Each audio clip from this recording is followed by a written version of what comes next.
Hey, welcome back to another episode of Sweaty Sci Fi Nerds. I'm Jon Schnepp, and sitting across from me is my pal Chris Gore, founder of Film Threat, and he's been on G4 and a bunch of other amazing things.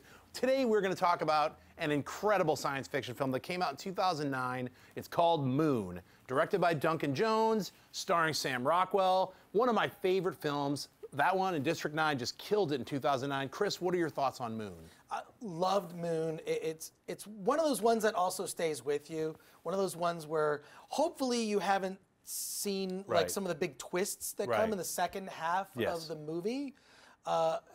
It's one of those things that just stays with you after, where you want to discuss it because it brings up issues about life. I think that's the best science fiction to me.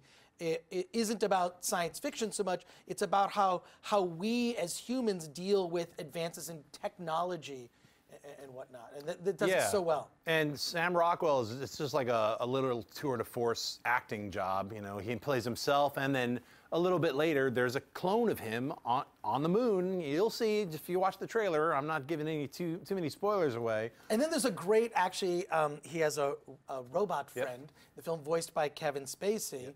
So if you're a House of Cards fan, that's a pretty cool aspect. Or just a Kevin Spacey fan in general. So. Right. But it's a real, I like this film too because a lot of science fiction movies today tend to show you everything.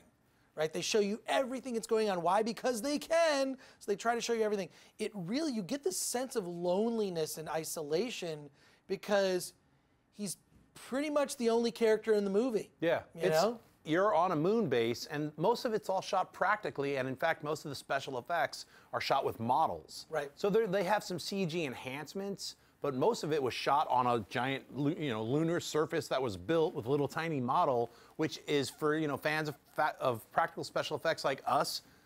Fantastic to see that. Why do we like practical special effects, Chris? I think the reason we like practical special effects is because the digital effects aren't able to really trick your mind.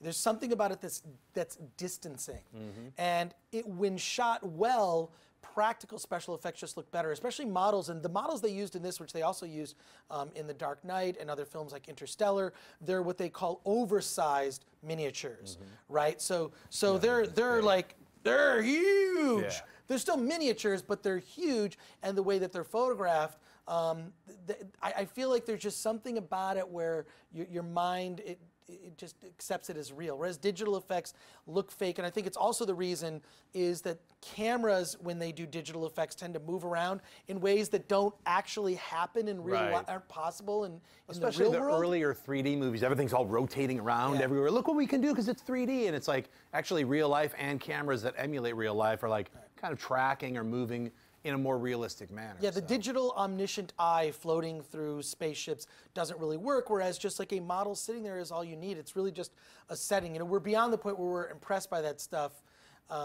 It just actually makes it real world to you. Yeah, let me say this about Moon as well, without giving away too much of the ending.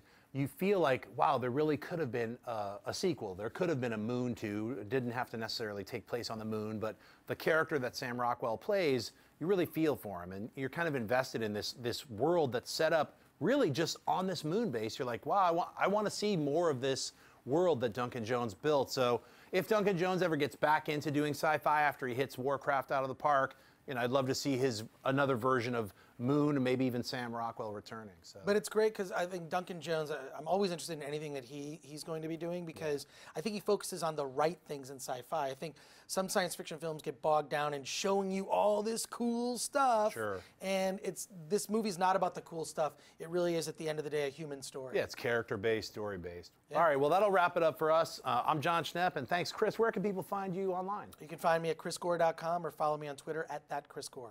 That was another episode of Sweaty Sci Fi Nerds. I'll see you later. Hey, if you like this show, get sweaty and click on theStream.tv and check out all these other weirdos. There's a lot of them on theStream.tv.